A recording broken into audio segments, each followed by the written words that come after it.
טוב, בוקר טוב, בשם השם נעשה ונצליח להגדיל תורה לאדירה בתכלית של יראת שמיים. Paracha de Emor, on est aujourd'hui le vendredi 12 du mois de mai, le 16 du mois de Iyar. Comment ça on est le... Oui, c'est ça. Et on est le 31 du Homer. Motzei Shabbat, ce sera l'Aïloula du Saint et Vénéré Rabbi Shimon Bar Yochai. Alors juste comme ça, un tout petit mot sur Rabbi Shimon Bar Yochai. Chaim Tovim ou Shalom Rashbi Akadosh, l'Irvodo של התנא האלוקי, mais avant cela, לעילוי נשמת כל מתי ישראל ובכללם, יהודין חמישה בת אוריית קוקה עליה השלום, שרה בת אסתר בן גוזי, עליה השלום, כל מתי ישראל, ce serait trop long, une grande réfoua shlema החלמה מהירה pour tous les malades d'Israël, et une grande réussite, réfoua shlema pour Michael Makhlouf Jordan ben Miriam bat Chassiba, Yaniv Yuvan ben Miriam, Bezrat Hashem Bre'im Ushleim Mikol Aprinot. Tiskou le mizot umasim tovim pour ceux qui, avec l'aide d'Hachem, peuvent nous soutenir, même par les billets de Bepal, ou par des virements bancaires pour le Kolel, pour ma collègue. On a énormément de demandes. Miché Achol, Tavo, Alav, Birkat Hashem, Bezrat Hashem Barar Shemo. Qu'est-ce que je voulais dire d'autre? On va commencer là maintenant. Fouachema Mouratimi, nous, Yafa Bat Shemesh, Bezrat Hashem, sans oublier une femme qui est en ce moment à l'hôpital, donc je voudrais juste, le bébé, comment il s'appelle le bébé? Rappelez-moi.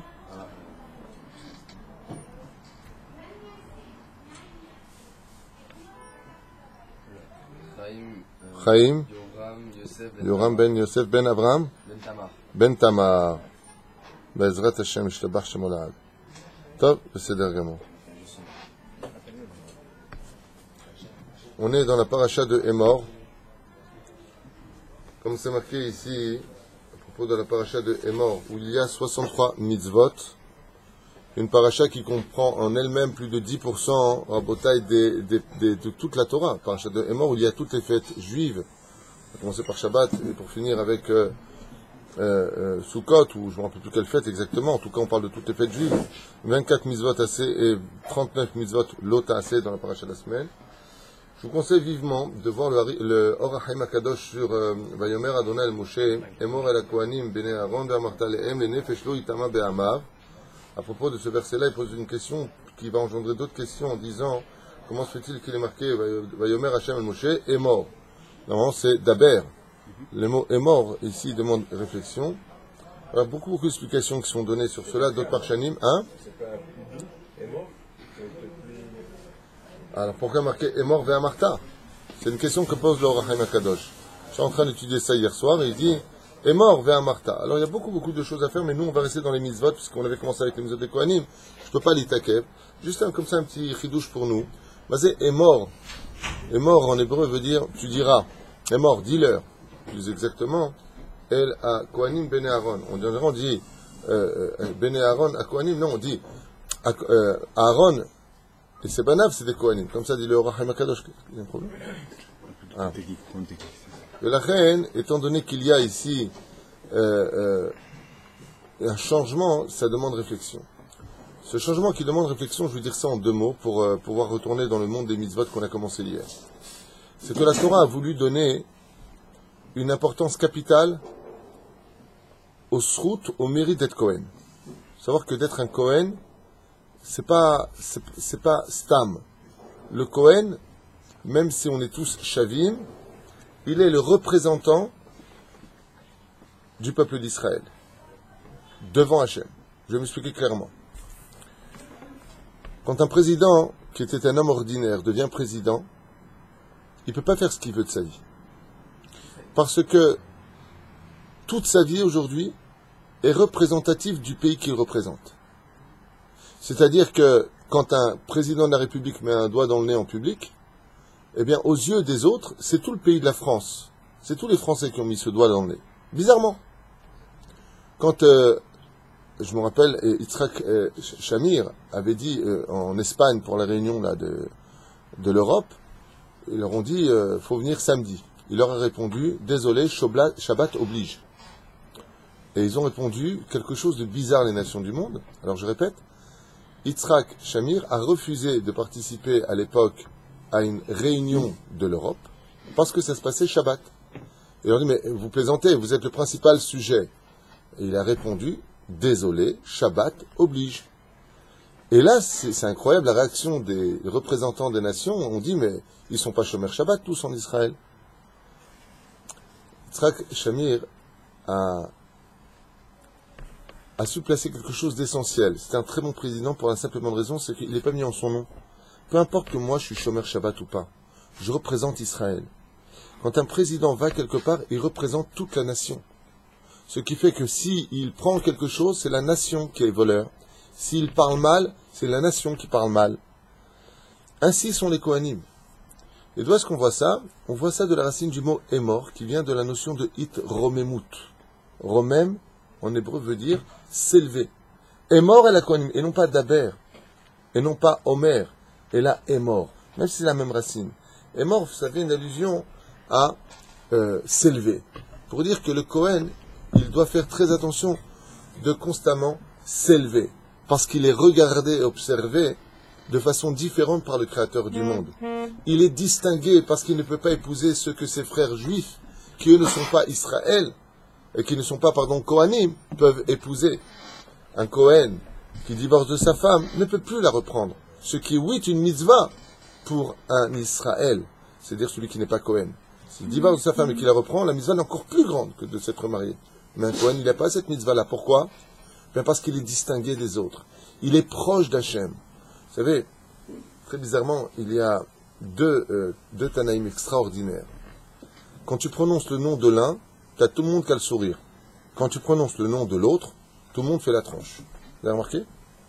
Quand tu viens et que tu dis Rabbi Hanania ben Akashi Omer, tout le monde a le sourire. Tu as remarqué ça? Rabbi Hanania, ça veut dire on a fini l'étude. Ah, ça y est, on fait mincha, ou alors on va partir. Rabbi Hanania. Tu as même des bedos de synagogue ou des gens qui manquent de savoir-vivre qui rentrent dans la synagogue, et l'heure de mincha est venue, il y a le rav qui fait une dracha, il dit, qu'est-ce qu'ils disent? Rabbi Hanania, Rabbi Hanania. Ça veut dire quoi, Rabbi Hanania? C'est-à-dire que c'est la fin. Ça y est, on a fini le shiur. Ça, c'est celui qui donne le sourire. Et il y en a un autre, quand tu dis son nom, par contre là, tu ne trouves pas le sourire. Akavia ben Mehalelel Omer. Ouah. L'Empire Kahavot. Et lui, quand est-ce qu'on cite son nom? Pour un espède. Akavia ben Mehalelel, c'est quand quelqu'un il est décédé. Qu'est-ce qu'on dit? On est triste en général. Mais c'est exactement le contraire. Regardez comment le Yetzera nous a eu. Quand on vient et qu'on dit Rabbi Hanina ben Akashi, non. Oui, c'est ça. Rabbi Hanina ben Akashi Omer. C'est là qu'on devrait être triste. Non, Anibal Balti. C'est là qu'on devrait être triste. Quoi? L'étude, elle est finie, mince. Mais quand tu entends Kavia ben Mehalelel Omer, c'est là que tu dois être heureux. Quel rapport? Qu'est-ce qu'il dit lui? Qu'est-ce qu'il dit lui? Da Me'ain Bata. C'est-à-dire?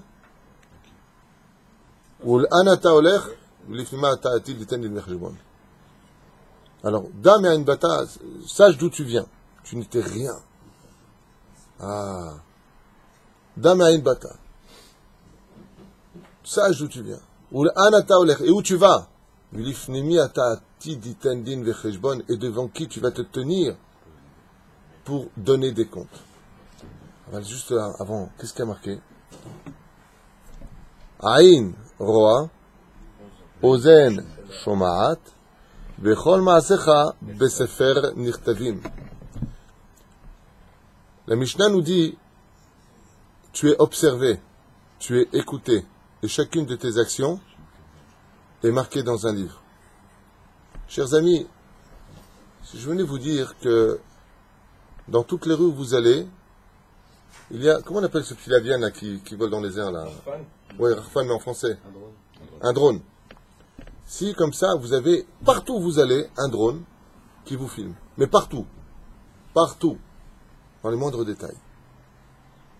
À un moment, vous allez vous retourner, mais d'accord, mais qui est derrière la caméra?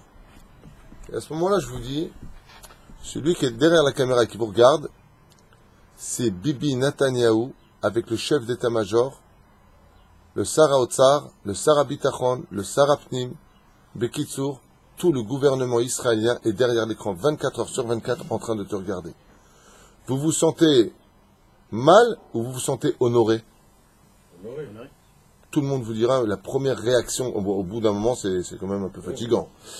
Mais la première réaction d'un être normal, c'est de dire, moi? Qu'est-ce qu'ils me veulent?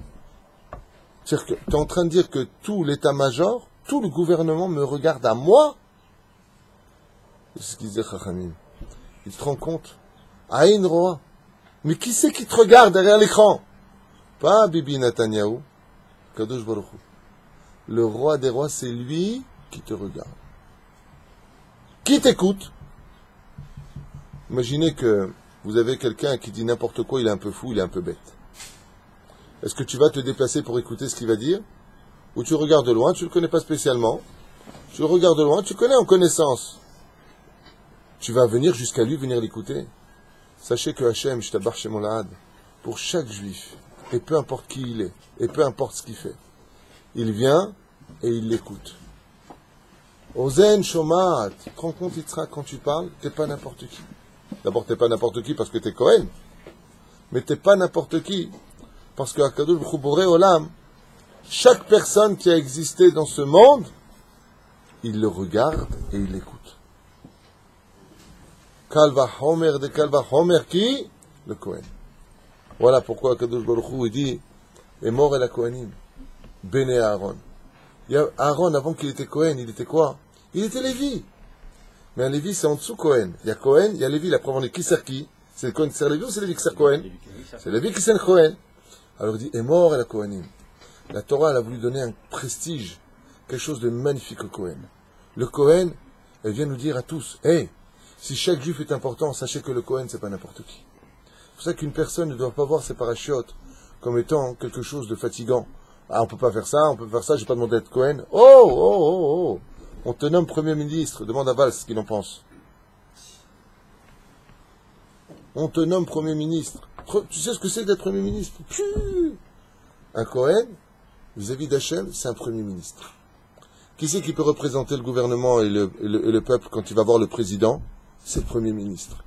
Le jour de Kippour, le Premier ministre, il rentre devant Hachem. Et là-bas, au nom de tout Israël. Alors si tu représentes tout Israël, tu dois représenter toute la Torah, toutes les mitzvot. Tu ne peux pas te rendre impur. C'est pour ça que, une explication qu'apporte le Rahim HaKadosh, Melech HaMashiach, il faut savoir, le Rahim HaKadosh était digne d'être le Melech HaMashiach.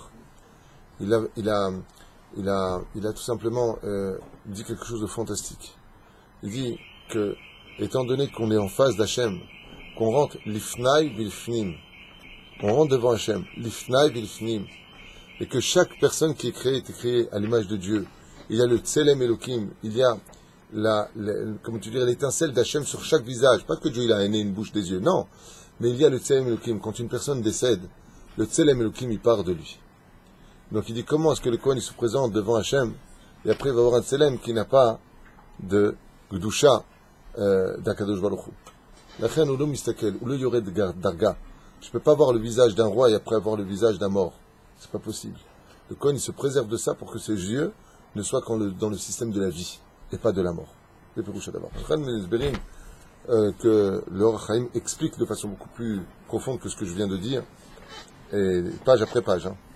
Ah, il se fatigue pas. Comme Rabbi Shimon Bar Yochai. Rabbi Shimon Bar Yochai, Rashbi Akadosh, faisait partie des élèves de Rabbi Akiva. Pendant 13 ans, je crois. 13-14 ans, il a été l'élève de Rabbi Akiva.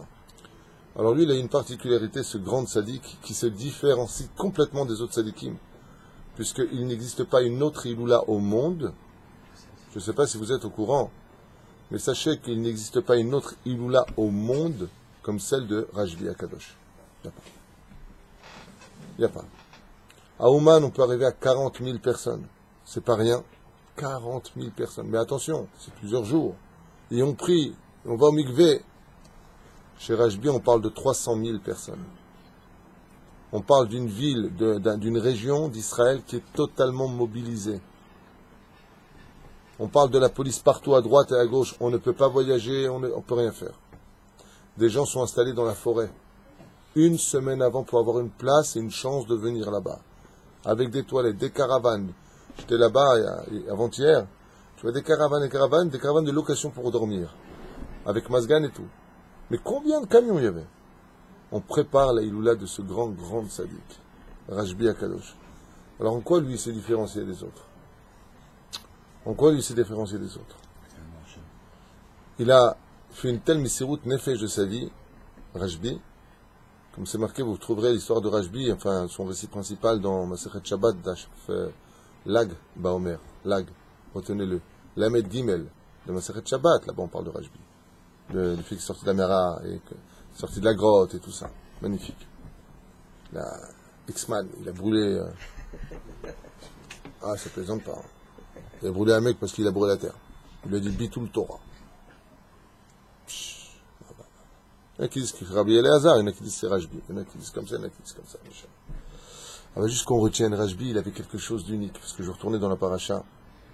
Et juste lui faire honneur. Tout comme il y avait les Kohanim qui étaient différenciés, Rajbi était différencié de tous les autres Tana.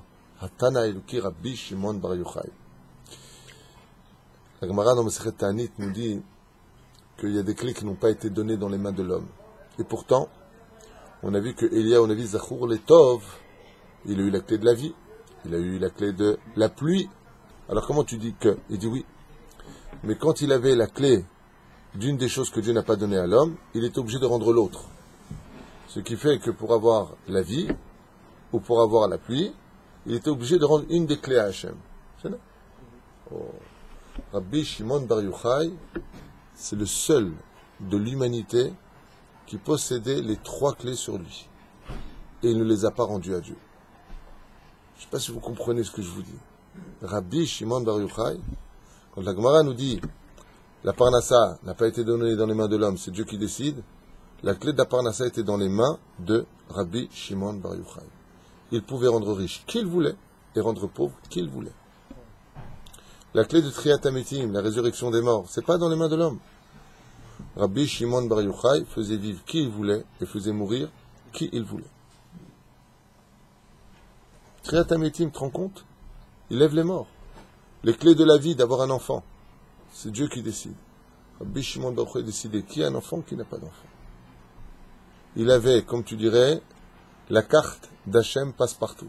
Ce que lui décide, automatiquement, ça se décrète. On me dit, Zohar Kadosh, combien d'histoires? Quand le serpent vient pour tuer quelqu'un, il lui dit où tu vas? Et j'ai été envoyé pour tuer tel juif. Il dit non, tu dégages. Va tuer quelqu'un d'autre, il lui dit. Pas de chez nous, quoi. Rabbi Shimon Bar Yochai, Atana Eloki Yotse Minaklal. Beaucoup n'ont pas compris pourquoi ce Tana extraordinaire a tellement marqué l'histoire. Rabbi Meir Balan n'est pas un grand, Rabbi Yehuda Bar Hillel n'est pas un grand, c'est tous des contemporains. Aval, personne n'a étudié la Torah dans autant de souffrances que lui. Personne n'a étudié la Torah dans autant de sévelles, d'horreur que lui. Étudier la Torah dans une pauvreté comme il l'a étudié dans la grotte, c'était impossible à imaginer. D'étudier la Torah et te faire manger par des vers. Je ne sais pas si vous comprenez ce que je dis. Il était enterré vivant parce qu'il n'avait pas de vêtements. Il ne faut pas rester nu, on ne peut pas étudier la Torah nu. Donc il a creusé. Droit, il était debout. Et seul le coup dépassé, il étudiait la Torah comme ça. C'est lui qui enseigne, pour ceux qui sont tellement à côté de leur pompe avec le monde religieux et à côté à critiquer les yeshivot. C'est Rabbi Shimon Bar Yochai, contrairement à Rabbi Ishmael. C'est Rabbi Shimon Bar Yochai qui dit que tu dois mettre tes enfants dans les yeshivot, qui doivent étudier la Torah toute leur vie et que la Parnassa viendra s'ils étudient la Torah. C'est lui qui a créé le monde des Avrechim qui étudient toute la journée, ceux que vous osez appeler des parasites. C'est Rabbi Shimon Bar Yochai. C'est de lui dont on parle. C'est-à-dire que si Rabbi Shimon Bar Yochai serait là aujourd'hui, vous direz qu'est-ce que vous êtes en train de faire, en train de travailler? On travaille parce qu'il faut la Parnassa. C'est un tikkun. Pour Rabbi Shimon Bar Yochai, celui qui allait travailler, il n'avait pas d'émouna. Vous savez ça? Et c'est ce qu'il a fait dans la grotte. Il a dit à Hachem, j'étudie ta Torah, c'est à toi de me nourrir. Mais il faut être capable de manger du caroub, quand même. Enfin bon, il faut être capable. Juste que vous sachiez quand même un petit peu que les héritiers de ceux qui vont étudier la Torah qu'on appelle des Avrechim toute la journée, Batlanim, ouais, ce sont des gens qui continuent et perpétuent la Torah de Rabbi Shimon Bar Yochai. Et ceux qui font travail et études comme vous faites, vous allez selon l'idéologie de Rabbi Ishmael, qui dit que l'homme, il doit faire et études et travail. Vous voyez, il y a sur qui compter. Alors ne critiquez pas ceux qui continuent la pensée de Rabbi Shimon Bar Yochai, qui est basée selon la Torah, selon Zvulun et Issachar. Comme c'est marqué dans Masechet Ta'anit Kaf Aleph Amud Aleph, à propos de Ilfa et Rabbi Yochanan, que lui, il a entendu qu'il devait retourner étudier la Torah et l'autre, il n'a pas entendu. Ne sache pas que dans ce monde, il y a des gens pour qui il faut aller étudier la Torah, c'est leur tikkun. Et il y en a d'autres qu'il faut étudier la Torah et aller travailler, c'est leur tikkun, comme Ilfa et Rabbi Yochanan. Regardez Masechet Ta'anit de Perush HaDavar. Qu'on mette un petit peu en honneur, qu'on mette un petit peu de façon distinguée ces grands héros de la génération dans un monde aussi impur que le nôtre, aussi dur que le nôtre, qui avec tout ça ont la force de faire des pas pour aller dans un beth midrash étudier la Torah. On arrête de leur casser du sucre sur le dos. On arrête de les descendre, ces gens-là. Kol hakavod, pour celui qui met son fils dans le Talmud Torah. Kol hakavod, d'étudier la Torah. Kol hakavod, de te suffire de peu. Et kol hakavod à ceux qui les soutiennent. Vous avez du mérite. Baruch Hashem. Zama Savat Shalom. Mais bon, on n'a pas les mêmes livres. Je crois que c'est Rabbi Yaakov. Elle a voulu rentrer dans la grotte, il y a un serpent qui se tenait debout. Elle n'a pas pu rentrer. Non, mais il a dit que beaucoup ils ont essayé comme Rabbi Shimon Bar Yochai, de ne pas étudier, ne pas travailler, rien qu'étudier. C'est là, mais ils n'ont pas réussi. Non, ça c'est pas marqué. Non. D'atteindre son niveau. Mais dans le niveau on parle de travail, non, pas du tout, il n'y a pas de rapport.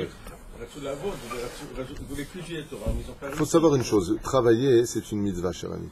C'est une mitzvah de travailler. C'est une ordonnance de la Torah. Le Rabbi Lubavitch dit d'ailleurs à propos de ça, mitzvah tassé de Oraïta, comme ça il a dit dans un shiur. Sheshet yamim te'aseh melach hamikan mitzvah la'avod. C'est là. Ça dépend de qui est-ce qu'on parle. Lo kol echad miod lezeh. Je te dis, une fois, il y a un Avrer qui est parti voir le Rav Kanievski. Non, son père, le Stekler.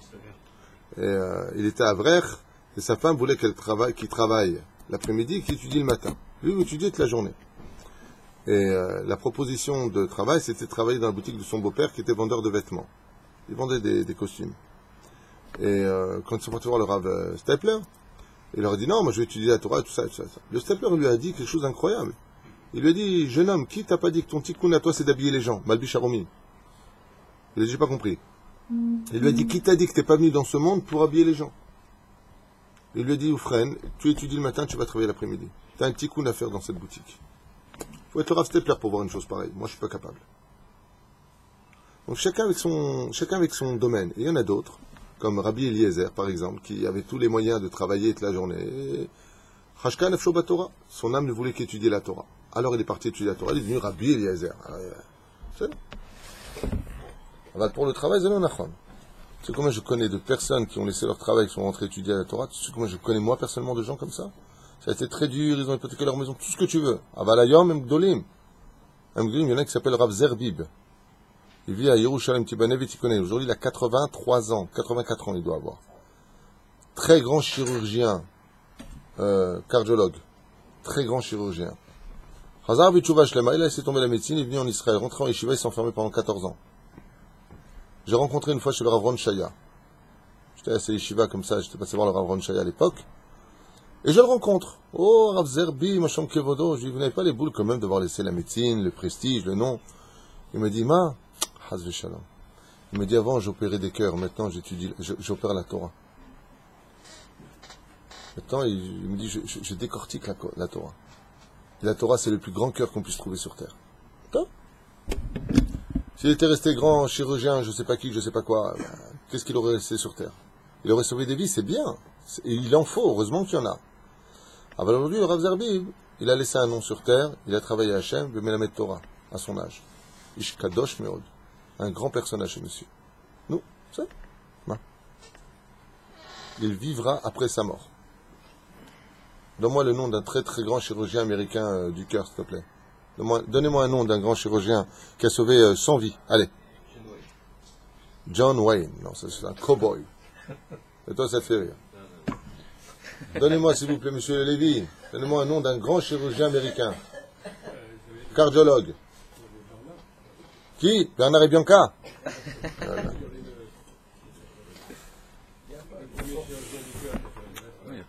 Bon, mais qui serait la Indienne? Pose ta question à ton fils et tu verras que personne ne sait, il n'intéresse personne. C'est là qui est le pire. C'est que le mec, il a été cardiologue, il a sauvé la vie de millions de personnes. Ok, millions, c'est un mot tunisien là-dessus. Ouais. Et le jour où il part, ben, il faudra aller dans son bureau voir une plaque qu'il a existé un jour. Alors, on ne fait pas les choses pour exister. Et là, Khinami, j'en dis pas le contraire, je vais simplement expliquer que dans la vie, il y a des choix à faire. Et quand tu veux, Bezrat Hashem, exister dans ce monde, fais exister Dieu. C'est tout ce que je voulais dire. Faire honneur à Hashem. Je critique personne. Parce qu'il y a des gens qui ne comprennent pas du tout ce que je dis dans certaines vidéos. Alors, pas du tout. C'est vraiment dramatique. Mais ce que je veux dire par là, c'est justement, moi, je veux faire honneur à la Torah. Je voudrais que vraiment les parents, aujourd'hui, réalisent la chance d'avoir un fils qui est Shomer Mitzvot, qui est dans la Torah, qui va étudier les Mishnayot, qui prend le Gemara. Entre nous. Allez, je ferme la parenthèse des Zéons. Tu rentres, tu vois ton fils donner un cours de Gemara. T'es fier ou t'es pas fier? Bien sûr. Hein? C'est la plus belle chose. Moi, je vais vous dire un truc. J'ai un copain, qui est presque un ami aujourd'hui. Son fils a fait tchouva, il a demandé à son père à rentrer en yeshiva. Et son père ne voulait pas. Qu'est-ce que tu vas devenir? Qu'est-ce que tu vas ceci? Tu vas vivre de l'argent des autres? Tout de suite, pas.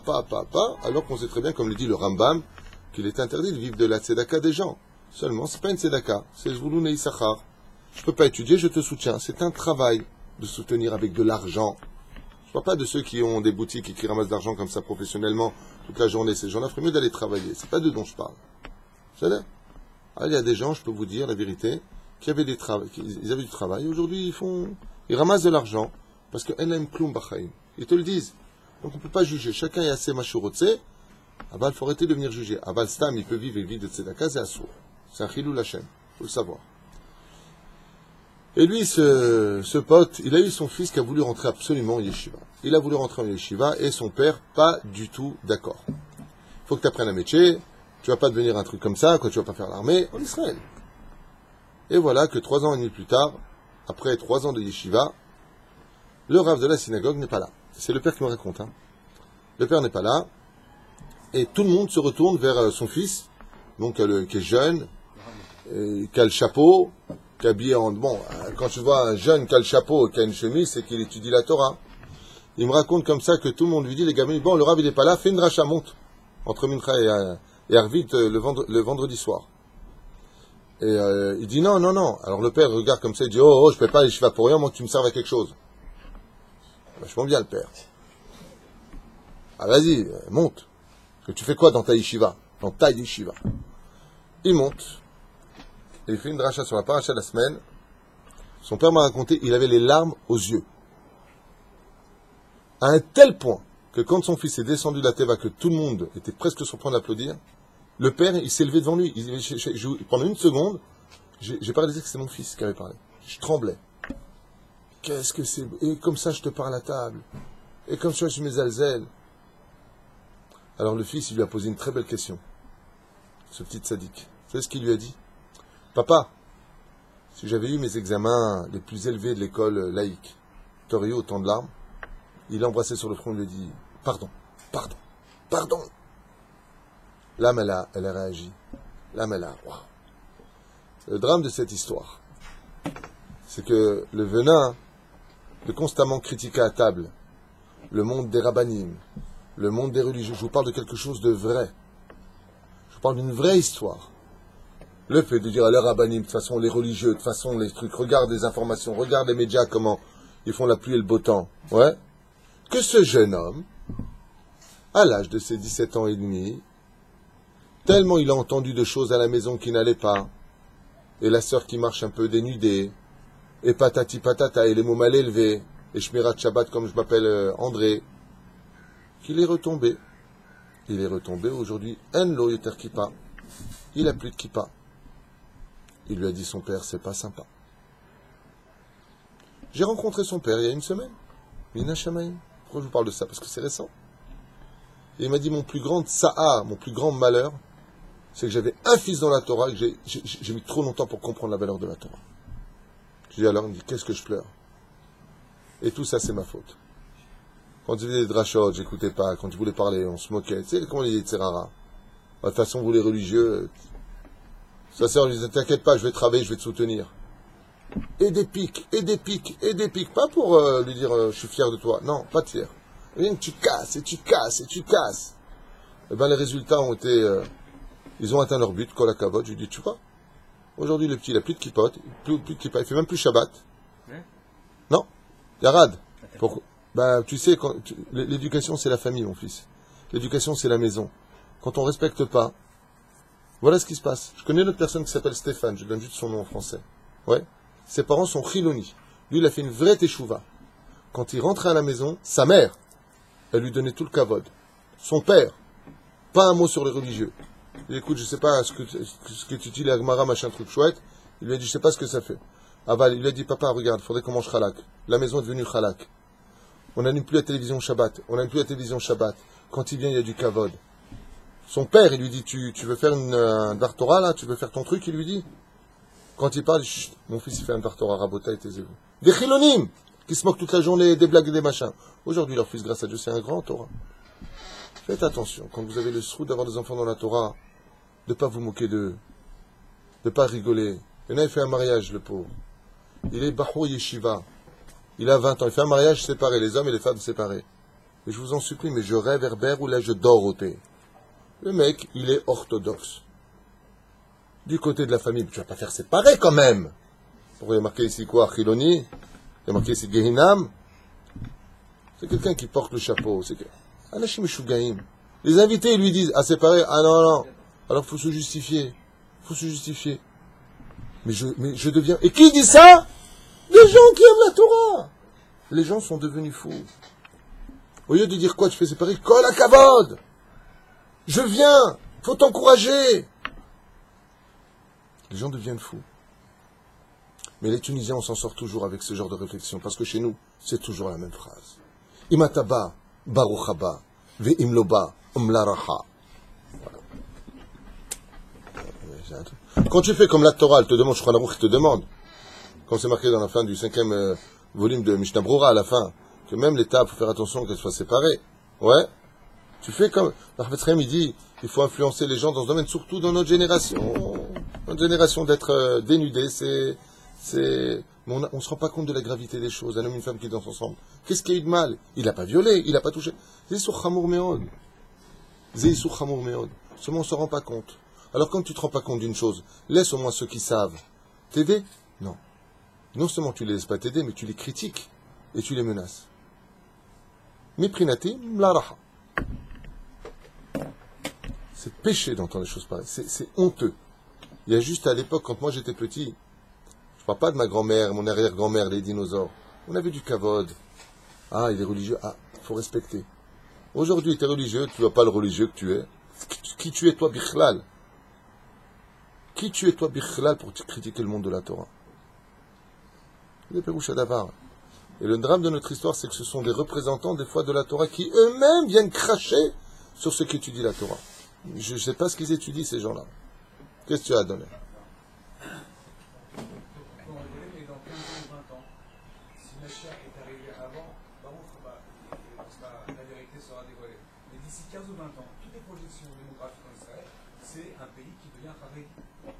Bon, Adam, il a dit En Safek. Dès qu'il y aura Mashiach, tout le pays sera Haredi, toutes les dents seront séparées, et tout le monde sera séparé, et il n'y a plus personne.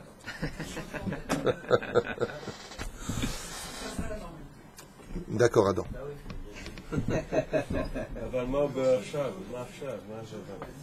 Non, mais c'est dramatique. Tu as quelqu'un qui veut faire des efforts, tu sais, qui veut manger cachère. Je sais pas, ils sortent. Il y a des parents, ils vont chercher leurs enfants. Leurs enfants ont fait tchouva. Ouais. Ils l'emmènent dans un restaurant avec toutes les suspicions minimales. Le gosse, il dit non, je préfère ne pas aller là-bas. Oh, tu vas pas commencer à nous casser les pieds avec ta cacheroute. Mais excusez-moi, mais je comprends pas. Et le pire, c'est que si le gosse, il accepte, il le critique aussi. Si tu es religieux, on va te critiquer. Et si tu tombes de ta Torah, alors c'est ça la Torah. J'ai rien compris. C'est pas le droit à l'erreur. C'est t'as pas le droit d'exister. Bon, c'est pas tous les parents, heureusement. Mais juste à simoulev la davarazé. Quand vous avez un fils qui se bat pour rester dans la Torah, mais encouragez-le, donnez-lui, dites-lui kol hakavod. Dites-lui kol hakavod. Des fois, il y a un enfant pour toute une famille entière, les tontons, les tatas, tous les cousins sont chilonim. T'en as un qui est dans la Torah, mais tout le monde va se lever quand il rentre. Bravo, t'es l'espoir de notre famille, qu'un jour de toi, ou toi-même devienne un grand sadique. Vous entendez? Si demain vous entendez que vous êtes le cousin de Baba Saleh, le cousin d'un très grand rave, ouais? Eric Tuitou me racontait la dernière fois que son fils, qui s'appelle Tuitou, ce qui me rend d'ailleurs tout tui, était allé quelque part et quelqu'un lui dit mais t'es de la famille du Rav Tuitou d'Ashdod? Il dit ben oui, c'est mon oncle. Waouh, la fête qu'on lui a fait. Il vient pas à mes cours, son fils. C'est vrai ou c'est faux, Eric? Tu m'as raconté. Il vient pas. C'est même pas mon cousin. Je le connais même pas. C'est le cousin. Non, c'est le petit cousin de ma femme. Il y a quelques années, je ne connais pas. Combien il est fier de dire. Et pourtant, qu'est-ce que moi, je suis rien du tout, moi. Ah ben, juste pour vous faire comprendre.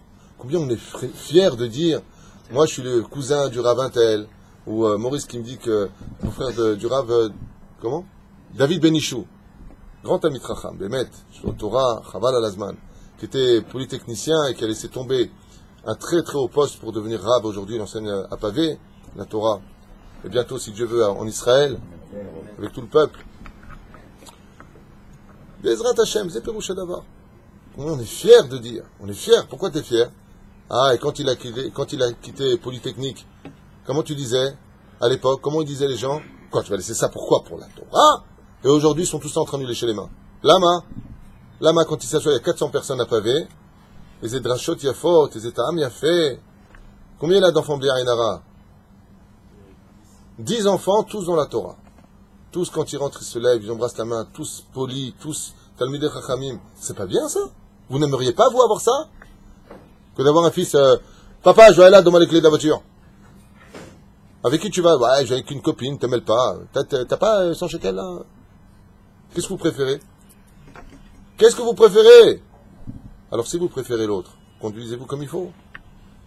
Ne vous laissez pas avoir par les médias et cette maudite télévision et l'influence extérieure. Et quand vous avez quelqu'un de la famille qui fait un mariage séparé, dites-lui kol hakavod. On est avec toi de tout cœur. C'est ça qu'il faut dire aujourd'hui. Ah, quoi séparé? Attends, tu veux dire que ah non, moi si je suis pas à côté de mon mari, viens pas. On dirait qu'on va mourir. Zelo yafé. T'as vu Zelo yafé, Rabotai. Zelo yafé. Quand tu viens à un mariage, une bar mitzvah, tu viens pour lui, pas pour toi, pas pour te kiffer toi. Tu viens pour faire honneur. Kol ha-mesameh hatan vekala. Tout celui qui donne la joie au hatan et à la kala, pas à toi-même.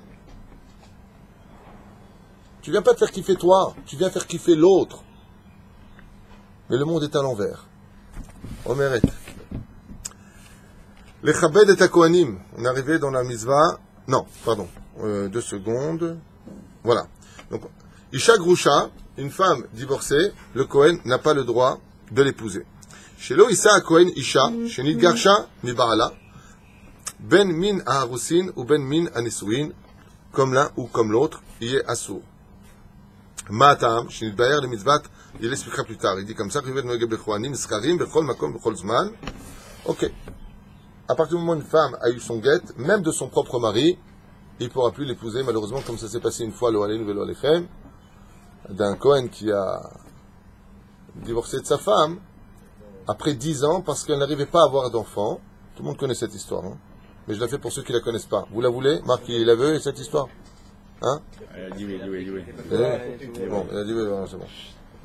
Alors très rapidement comme ça, ils n'arrivaient pas à avoir d'enfant et donc le jour où il lui a donné le guet, parce qu'après 10 ans en Israël, ça n'arrive pas à avoir d'enfant, ou tu prends une autre femme, ou tu renvoies cette femme, et après, tu épouses une autre femme qui pourra te donner un enfant. C'est comme ça que ça se passe, sachez-le. Et lui, quand tu lui donnes le guet, une semaine plus tard, sa femme lui dit « je suis enceinte ». Ça veut dire qu'il lui a donné le guet pour rien. Alors non seulement il n'a pas d'enfant pendant 10 ans, mais en plus il perd la femme qu'il aime. C'est horrible. Et donc il est parti voir qui? Le Rav Kanievski. Le Rav Kanievski, il a regardé comme ça, il lui a dit « c'est pas une réponse pour moi, c'est une réponse pour mon beau-père, le Rav Eliashiv ». Alors il est parti voir le Rav Eliashiv. Le Rav Eliashiv lui a dit « il faut que tu pries, va au kotel ». Il est parti au Kotel, et il s'est mis à tellement pleurer. Il n'est pas passé inaperçu. Il y a quelqu'un qui le regarde comme ça et qui lui dit, mais pourquoi vous pleurez à ce point-là? Et il explique sa situation. Il dit, tu t'appelles comment? Il dit, mais tu n'es pas le fils d'un tel? Il dit, oui. Il dit, mais ton père, il vit aux États-Unis? Il lui a dit, oui, Nachon, comment vous? Oui, je connais, mais tu sais, à ta place, je pleurerai pas au Kotel. J'irai le voir. Tu devrais demander à ton père comment tu es né. Ni une ni deux, il prend un billet d'avion, il arrive aux États-Unis, il va voir son père dans une maison de retraite, et Mina Shamaim, son père était sur le point de mourir. Et qu'est-ce que lui apprend son père? Qu'en réalité, c'était pas son fils, qu'il avait été adopté. Mais qu'ils lui ont jamais dit pour ne pas, Hazve Shalom, qu'il recherche, tu sais, la douleur d'être un enfant adopté. Il lui a dit, alors papa, si toi, t'es Cohen, et que moi j'étais adopté, il lui a dit, Ken, dans l'absolu, tu n'es pas Cohen. Arrête ta birkat Kohanim, il lui a dit, parce que tu fais bracha le batala. Il lui a dit, c'est le plus beau jour de ma vie. Il est parti là-bas, il a appelé Ali Yashiv, ils lui ont fait la khatouna, il s'est remis avec sa femme. Oula, il y a Kohen. C'est pour Yadoua, non, bien fait. Et là, il s'est Kohen Isha, chez Nidgarsha, afilon de Baala. C'est pour ça qu'un Kohen, quand il divorce de sa femme, il doit réfléchir 2 fois. C'est des mecs, quand ils divorcent, qu'est-ce qu'ils se disent? Bon, peut-être qu'il y aura Mizvat à Shabbat Kala, des fois, et que quand tu perds celui que tu as eu dans ta vie, que tu te rends compte du manque, d'un coup, que tu réalises, quoi, que, en fin de compte, c'était pas une étoile, c'était un soleil que tu avais dans la vie. Des fois, c'est comme ça que ça se passe. Alors, on se retrouve. Faire très attention quand on retrouvaille. Le Yetzirah est très, très fort. Parce que les retrouvailles, c'est encore avant le mariage. Parce que tu divorces, tu reviens, parce que tu as fait le tour du monde, tu t'es rendu compte qu'il y avait que des mythos, soi-disant, t'inquiète pas, dès que t'es libre, je t'épouse. Et en fin de compte, il y a que du blablabla, blablabla. C'est très souvent comme ça. Tu sais combien de cas j'ai eu comme ça, moi? En 22 ans sur le terrain, une femme, je parle de ça il y a peut-être 6-7 ans. De toute façon, moi j'ai tous les mecs derrière moi. Elle dit, parce qu'aujourd'hui, elle est seule. C'est le mec. Il voulait juste une nuit au lit avec toi, avec Guéverette. Il veut tenir que courir. Et Chabed et Kohanim. Mitzvat Aseh, Midoraita, Parashat Emor. אומר לנו הרב, לנהוג כבוד בכהנים ולהקדימו לכל דבר שבקדושה.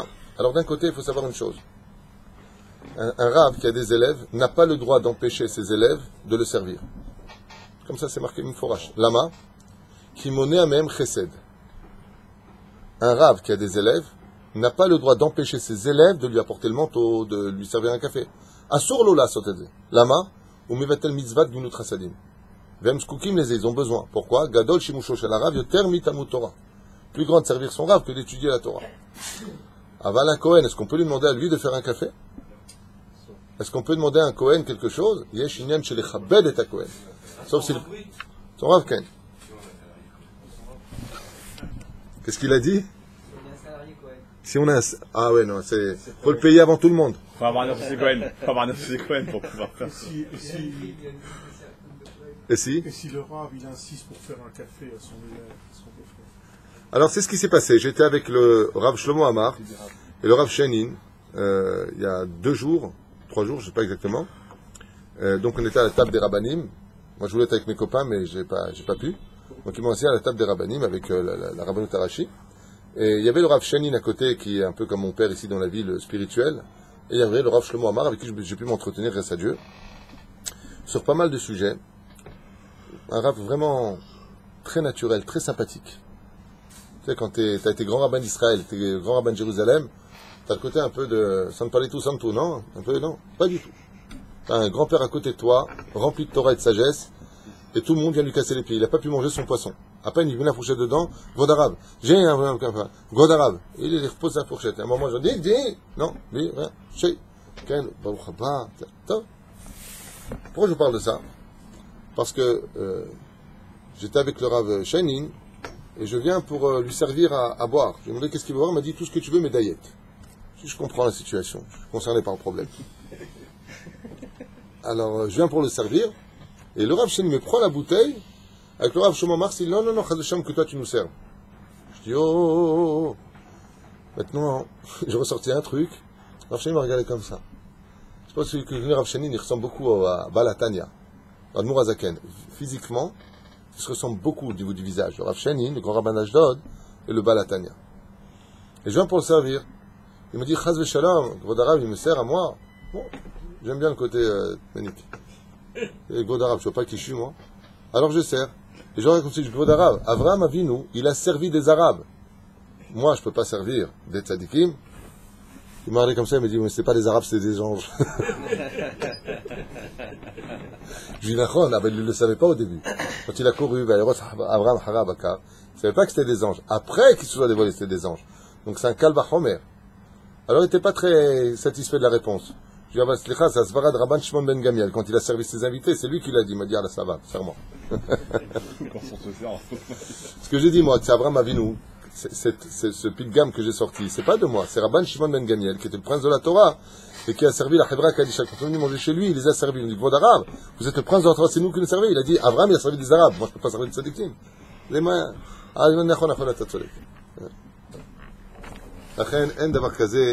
c'est pas grave du tout, au contraire. Rabbi Moshe Deri Zatzal, quand je venais, il me préparait les couverts, il me préparait les choses. Le Rabbi Garbian, je faisais Shabbat chez lui. Quelle sroute de manger à la table d'un tzaddik. Quelle sroute. Tu vois comment il mange, tu vois comment il se comporte, tu vois, Nagout Yafa.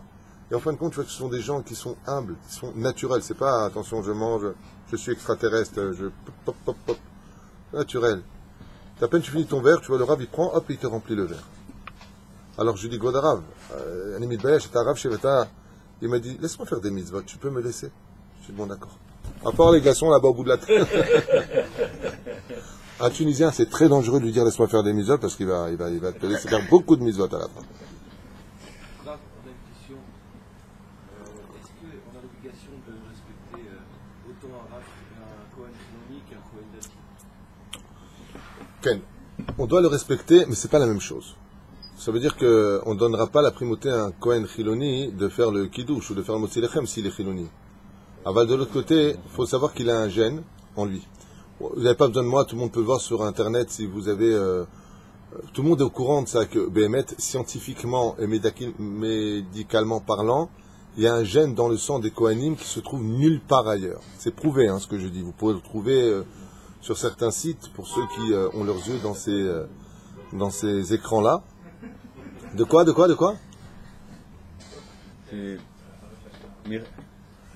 Velachen, ils ont un gène, c'est pour ça qu'ils ne sont pas gênés, Baruch Hashem, de la Birkat Kohanim. Ils ont un gène en eux. Maintenant, est-ce qu'on doit de respecter un Kohen Chiloni comme un Kohen non. Parce que le kavod qu'on a, il doit se mériter. Le kavod qu'on a, il doit se mériter. Comme elle a dit Michal, au roi David, Vatashkef Michal Be'ad Achalon. Elle lui dit, c'est pas comme ça qu'on se comporte en tant que roi d'Israël. Par exemple, dans le judaïsme, l'aîné, c'est celui qui naît le premier. Mais l'aîné, c'est celui qui se comporte comme un aîné. C'est-à-dire que si tu as le grand qui se comporte comme un idiot, et que tu as le dernier qui se comporte comme un prince de la Torah, il est évident qu'on donnera plus de kavod à celui qui a la Torah en lui que celui qui est né l'aîné. Et d'où est-ce qu'on apprend ça? Des 12 tribus. Qui c'était l'aîné des 12? Réhouven. Qui s'est comporté comme un roi? Yehuda. Qui est le roi? Yehuda. C'est pas parce que tu as un titre que ce titre-là te donne le droit de. Aval de l'autre côté, malgré tout, yesh bo kavod. C'est-à-dire qu'il bo kavod. Il faut avoir du respect, même pour un Kohen Kichiloni, parce qu'en une seule journée, il peut faire teshuva. Et si tu me permets de te rajouter quelque chose, on doit respecter tout le monde. Tout le monde. Quand tu vois ce qui se passe en France avec... pas Aman, comment s'appelle le nouveau président de la France? Macron, ouais. Il y avait Hamon, Aman. Tu vois Macron, qui était 3 ans au préalable un directeur de banque, inconnu au bataillon. Quand il est rentré au gouvernement français, c'est une grande leçon de morale. Et que Valls et compagnie ont tous... Allez, dégage, toi, le petit nouveau de la politique. Tout le monde lui faisait comme Bénil. T'es un bidon, t'es rien, t'es un bidon, t'es rien. Et que tu vois que pour maintenant créer le gouvernement français, comment ils font tous de la lèche, c'est exactement ce que nous enseigne la Gemara. À propos de ce jeune chômeur de porc, comment on appelle ça, gardien de porc, ouais, qui était en Israël. Et tous les Juifs se moquaient de lui parce qu'il avait aussi un nez de porc. Mais ce qu'ils ne savaient pas, c'est que ce petit de rien du tout était voué à devenir l'empereur de Rome. C'est Masechet Avot, d'où l'importance d'étudier le Moussar, la morale juive. Quand tu vois quelqu'un, Tizaher meod, meod, meod, lama, al tiebaz lechol davar. Je voudrais vous raconter quelque chose de personnel. Quand je suis parti passer mes examens à Jérusalem, Tibané, tu connais le Rabbanut Arashi, j'étais devant le Rav Yitzhak, le Rav Avraham Yosef, le fils du Rav Yosef qui était le Rav Bedin, enfin le principal. Et il y avait d'autres rabbanim sur place pour les Mifranim. Il y a un Rav qui rentre comme ça, et il rentre un peu, pas brutalement, mais il rentre pressé. Effectivement, il avait de quoi être pressé, il était en retard pour les gens qui attendaient dehors pour passer leur examen et prendre leur théoudot. Et quand il est venu, Mina Shamaim, je lui ai tenu la porte, j'ai demandé s'il voulait un verre d'eau, j'ai vu qu'il était pressé. Un élève d'Amiou, je ne sais pas qui c'était. Quand je rentrais dedans après, que c'était mon tour de rentrer, et je me suis retrouvé face à lui, alors que quand il est passé un peu violemment, quoi. Il était pressé, et moi, la vérité, je suis pas maigre, donc j'étais un peu un milieu, quoi. J'aurais très bien pu lui dire, oh, c'est pas parce que tu as une barbe et un chapeau que tu te permets de... Et après, tu arrives dedans, et c'est lui. Comment tu es? Vous avez beaucoup de derecheret. Je ne sais pas comment lui retourner les choses. Là, au contraire, vous êtes pressé, il fait chaud dehors, je comprends. Vous voulez un verre d'eau? Je lui dis comme ça, il m'a fait un grand sourire. Quand je suis rentré dans la salle, le premier... On n'a pas le droit de faire un sourire. L'examen, c'est bien, tu fais des examens, tu réponds aux questions qu'on te donne, c'est bon, c'est pas bon. On te dit, il te jette, hein. Au revoir, comme ça ils te disent. Toda. Je peux rien dire de plus. Tu te retournes, tu t'en vas. Quand je suis rentré dans la salle, il y avait le Rav Avraham Yosef Baemtsa, et lui était à sa gauche. Il m'a fait un grand sourire. Baruch haba, il m'a dit. Non, c'est le shochad. Non, c'est pas un mishpat. C'est juste pour passer des examens. Quand j'ai vu, ça m'a irgué au tijour, mon pote. C'est pas... Soulagé, détendu. C'est là. Il y a eu comme ça avec Rabbi Akiva Eiger. Zecher Tzadik Kadosh Bracha. Tzadik Yesod Olam. Harif Batorah Chaval Olazman. Rabbi Akiva Eiger, c'est comme tu dis un peu le Chazon Ish. C'est des gens dont l'esprit est très très très fin, très dur de comprendre ces explications. Il faut être vraiment baqué en Torah pour se mesurer à leurs explications. Et Rabbi Akiva Eiger, un jour il était dans le train, il était tellement humble, tellement effacé, Rabbi Akiva Eiger, que quand il est arrivé sur le quai, il était en train de dire Chia Tzadik, Chia Tzadik. Et lui, il a entendu ça, il a eu honte. Il s'est mis à crier Chia Tzadik, mince, il y avait un Tzadik dans le train, je ne savais pas. Il saute du train alors qu'il est encore en train de rouler, très délicatement, sur le quai bien sûr, donc ça roulait pas vite. Et il crie avec le public Chia Tzadik, mince, je ne bracha du Tzadik. Et les gens ils descendent, ils voient un buffet. Et à la fin, il dit, il n'y a plus personne. Et maintenant, tout le monde attend. Mince, il est où le tzaddik? Il y en a un qui le reconnaît. Il est là! Il s'est retourné. Moi! Tout le monde l'a levé, tout le monde l'a embrassé. Rabbi Akiva Eiger. Une fois, il était dans un train, Rabbi Akiva Eiger. Une fois, il était dans un train, Rabbi Akiva Eiger. Et il y a un homme qui est en face de lui, habillé comme à l'époque, avec la redingote, tout ça, avec un petit dossier dans les mains. Et il lui dit, Rabbi Akiva Eiger, il lui dit, vous allez où, vous? Il lui a dit dans telle ville. Il lui a dit, ah c'est marrant, moi aussi je vais là-bas. Et le Rav, il lui dit, Rabbi Akiva Eiger lui dit, qu'est-ce que vous allez faire là-bas? Il a dit, je vais aller les embrouiller là-bas. Je passais l'examen pour avoir une smicha de Rav. Parce que comme il y a une place de libre et que j'ai besoin d'une parnassa, alors d'un côté j'enseignerai la Torah et de l'autre côté, il lui a dit, mais vous avez fait vos examens? Alors il lui a dit, ouais, bon, j'ai un peu étudié comme ça. Je lui dis, ah bon? Ah, très bien. Je vous souhaite beaucoup de chance, mais vous devriez réviser dans le train si vous avez des examens. Vous avez quoi ici avec vous? Là, j'ai pris, voilà, Choshen Mishpat, j'ai pris ça, il lui dit. Il lui dit, à mon avis, vous devriez apprendre plus de références. Il lui dit, vous pouvez m'aider? Il lui dit, si vous voulez. Et le Rav, Rabbi Akiva Eiger, il a commencé à lui poser des questions. Et il a vu qu'il ne savait rien du tout en réalité.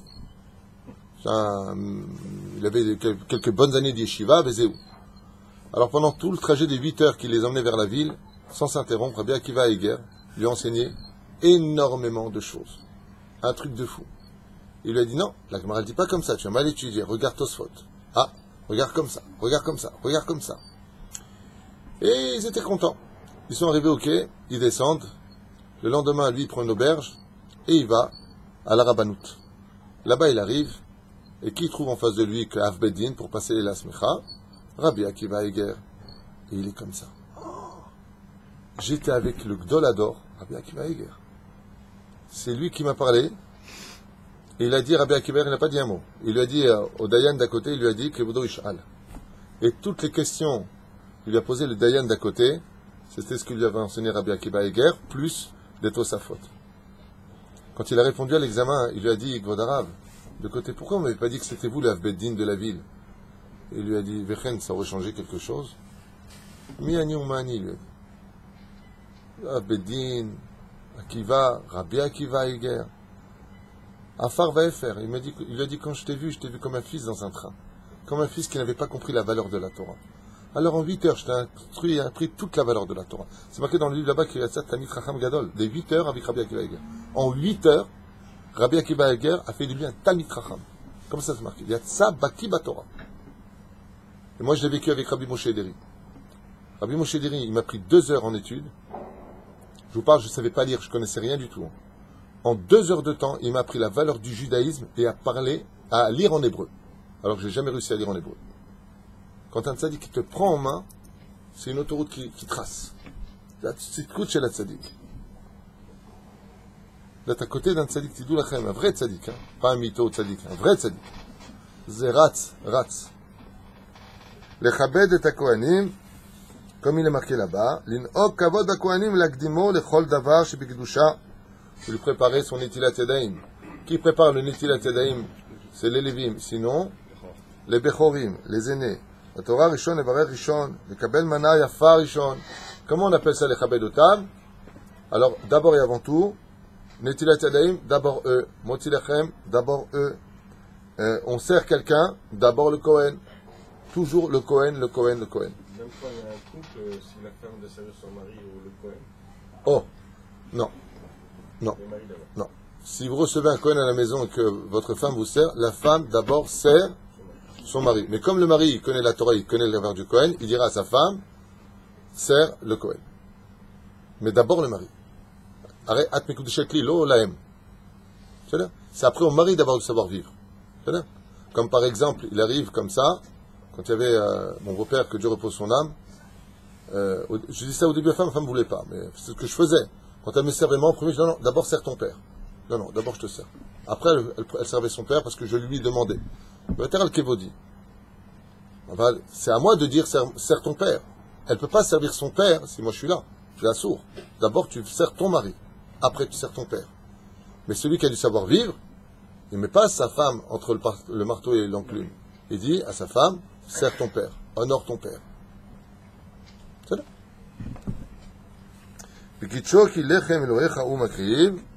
מי מכבוד האדון לכבד ומשכתיו כאשר נכבד מן הכהנים נזכור ונחשוב כבודו של השם ברך ובזכות המחשבה הזכה מעולה ורצון הטוב תחול ברכתו. Waouh, יפה. J'ai une très belle explication à vous donner ici.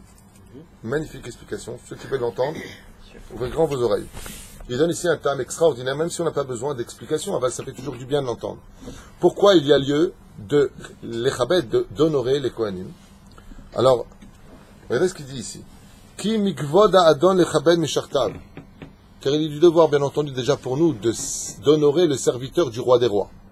C'est-à-dire, Kacher nechabed et Kohanim. Quand on vient et qu'on respecte les Kohanim, niskor, on arrive à se souvenir à ce moment-là, venarchov kevodo shamshin barach. Automatiquement, quand tu respectes un Kohen, tu te rappelles de la valeur d'Hachem. Que Dieu, il a choisi des gens, que Dieu existe, que Dieu est là. Ou bisrut amarshava azaka azot. Et par le mérite de cette belle pensée du Kohen qui te rappelle que Dieu existe parce que tu lui donnes un kavod en demandant pourquoi tu respectes tellement lui. Parce que c'est un Kohen. Et alors, Dieu il a choisi les Kohanim pour les choisir, pour le servir. Amoula, v'aratzon atov, ta'chul birchato itbarar v'tuvo alenu. Il dit le Sefer HaChinuch que la bracha d'Hachem, elle vient sur cela. En d'autres termes, si quelqu'un a des problèmes dans sa vie, un petit joker, pour ceux qui veulent l'entendre, qu'il respecte les Kohanim, et il y a marqué ici, la bracha d'Hachem viendra au-dessus de lui parce qu'il a respecté les Kohanim. Des Kal Vachomer, si on parle bien entendu de Kohanim qui sont Shomer Mitzvot. C'est ça? Dans les Gigoulim, de Kohen reste sur Kohen. Non. À partir du moment où une personne décède, Nigmar. Top, on verra la suite dans d'autres occasions. Baruch Adonai L'Olam, amen.